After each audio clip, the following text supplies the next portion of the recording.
Que a paz do Senhor ilumine o seu dia e toda a sua semana. Sejam muito bem-vindos. Hoje a gente vai analisar um material que é pura dinamite espiritual.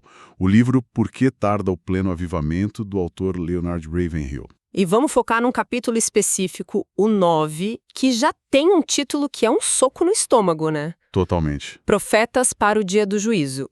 É um texto que não pede licença. Ele, entra rasgando, diagnosticando o que o Ravenhill via como uma crise profunda. Uma crise de coragem, de autenticidade, né? Exatamente. Na liderança espiritual da época dele. Isso. É um clamor por algo que, segundo ele, estava muito em falta. Então, acho que a nossa conversa hoje pode girar em torno da tese central dele. Certo. Primeiro, a gente pode ver o contraste brutal que ele desenha entre os profetas bíblicos e o que ele chama de pregação cautelosa. A pregação moderna, né? Isso. Depois, a gente mergulha no diagnóstico que ele faz do que ele chama de enfermidade espiritual, tanto na igreja quanto na sociedade. Faz sentido. E por fim, que eu acho a parte mais fascinante, a esperança quase desesperada que ele tem num avivamento repentino que vem de Deus. Vamos sim. É um material que desafia, que incomoda, e é por isso que é tão relevante até hoje. Para começar, o que eu acho incrível é a cena que ele escolhe para abrir o capítulo. Ah, sim. É muito forte. Não é uma pregação tranquila num ambiente controlado, né? Ele nos joga direto na sala do tribunal com o apóstolo Paulo. Diante do rei Agripa. Exato. E Ravenhill descreve a cena de um jeito muito visual, dizendo que a cabeça de Paulo estava prestes a rolar. E esse detalhe é tudo. Porque mostra um homem que, a um passo da execução, não está negociando pela própria vida. Não mesmo. Ele está pregando, e Ravenhill faz questão de destacar que Paulo tinha duas coragens. A física, claro, de não temer a morte. E a moral. Isso, a moral, que ele define como aquela que não treme ante as opiniões dos outros. É uma imagem de convicção, absoluta. E é aí que a coisa fica realmente interessante. As reações à pregação de Paulo. Elas são extremas. Não existe meio termo, né? Ninguém fica indiferente. Ninguém. De um lado, você tem o rei Agripa, que o texto descreve como um homem imoral, mas que fica completamente abalado. E ele diz, por pouco me persuadias a me fazer cristão. Ele quase se converte ali, na hora. A mensagem atravessou todas as defesas dele. E do outro lado do espectro, você tem o Festo, a autoridade romana, que ele simplesmente não consegue processar o que está ouvindo. Ele surta, né? Basicamente. Ele grita, "Estás louco, Paulo!" Ou seja, a pregação de Paulo só produziu dois resultados. Quase conversão. Ou acusação de insanidade. E essa observação é a espinha dorsal de todo o argumento de Ravenhill no capítulo. Com certeza. Ele usa essa cena para virar um espelho para a época dele e, por que não, para a nossa? E faz a pergunta que ecoa. Mas diga-me, quando pregamos o evangelho hoje, alguém acha que estamos loucos? Nossa, essa pergunta é pesada. Muito, porque o insight aqui é muito profundo. Não é só um chamado para ser mais ousado ou gritar mais alto. Não é sobre o volume. Não, Ravenhill está sugerindo algo muito mais sutil e, perturbador. Ele argumenta que a ausência de uma reação extrema, seja a conversão de um Agripa ou a rejeição de um Festo. Exato. Essa ausência pode ser o sintoma de que a mensagem foi neutralizada, que ela foi polida, editada, diluída, a ponto de se tornar inofensiva. E se ela é inofensiva? Ela se torna incapaz de ofender e, consequentemente, incapaz de transformar. É uma crítica direta a uma pregação que, segundo ele, ficou mais preocupada com métricas de sucesso. Ah, sim. Ele fala sobre a preocupação com nossa reputação, nas multidões que vêm ouvir-nos, nas ofertas que temos de levantar. É uma troca, né? A potência da mensagem pela aceitação do público. Exatamente. A pregação se tornou agradável, mas perdeu o fio da navalha. Pois é. E para o Ravenhill, a apatia da audiência não é um sinal de sucesso. É o maior sinal de fracasso. Porque significa que a verdade radical do evangelho não foi comunicada. Isso. A mensagem passou, mas não tocou, não confrontou, não dividiu as águas na consciência de ninguém. Ok, então esse é o problema que ele identifica. Mas para não parecer só a opinião de um homem frustrado, ele começa a trazer reforços, né? Evidências. Sim, e essa é uma jogada argumentativa muito forte. Ele não cita um crítico de fora. Ele cita de dentro. Ele cita a própria liderança da igreja admitindo o problema. Ele menciona uma convenção metodista na Inglaterra. Onde a conclusão oficial foi que a vela do evangelho está quase apagada. É uma confissão. Uma confissão. E para dar ainda mais peso, ele recorre a um teólogo muito respeitado na época, o Edwin Sangster. E o que o Sangster diz? A citação que o Ravenhill usa é pesadíssima porque vem de dentro de casa. Sangster fala de uma doença entranhada nas profundezas da alma da nação. Uau! Mas a parte mais chocante é quando ele admite que até mesmo os que estão nos púlpitos têm problemas de incredulidade. Nossa! Para o Ravenhill, isso era a prova definitiva de que ele não estava exagerando. Se os próprios guardiões da mensagem estavam vacilando na fé, Que esperança havia para o rebanho? nenhuma. E depois de diagnosticar essa paralisia dentro da igreja, Ravenhill dá um passo além. Ele conecta os pontos com o que está acontecendo do lado de fora. Certo, com a sociedade em geral. Isso. Ele argumenta que não é coincidência que, enquanto os púlpitos perdem o fogo, as cadeias e as varas de família onde se julgam os divórcios estão cada vez mais superlotadas. Ele traça uma linha direta, quase causal. Uma relação direta entre a saúde espiritual e a saúde social de uma nação. E é aqui que ele usa sua analogia mais poderosa e honestamente mais chocante do capítulo. A comparação com Sodoma. Isso. E o que é genial na forma como ele faz isso é que ele ignora completamente a interpretação popular do pecado de Sodoma. Que normalmente é associado à imoralidade sexual, certo? Exatamente. Mas o Ravenhill vai buscar a definição no profeta Ezequiel. E o que Ezequiel diz? Ezequiel define a iniquidade de Sodoma de uma forma completamente diferente. Ele diz: soberba, fartura de pão e próspera tranquilidade, mas nunca amparou o pobre e necessitado. Uau! Isso muda tudo. O pecado não era só o que eles faziam de errado, mas principalmente o que eles deixavam de fazer de certo. Precisamente. E Ravenhill pega essa definição e a aplica como um míssil teleguiado nas grandes nações cristãs da época dele. Ele acusa a igreja de cometer o verdadeiro pecado de Sodoma. Exatamente.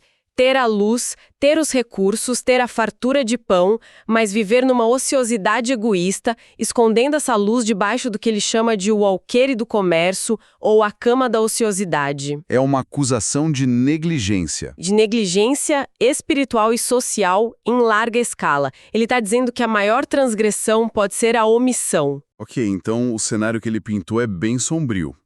A igreja está doente por dentro, a sociedade se desintegrando por fora. O que fazer, né? E é aí que ele joga na mesa a sua grande solução.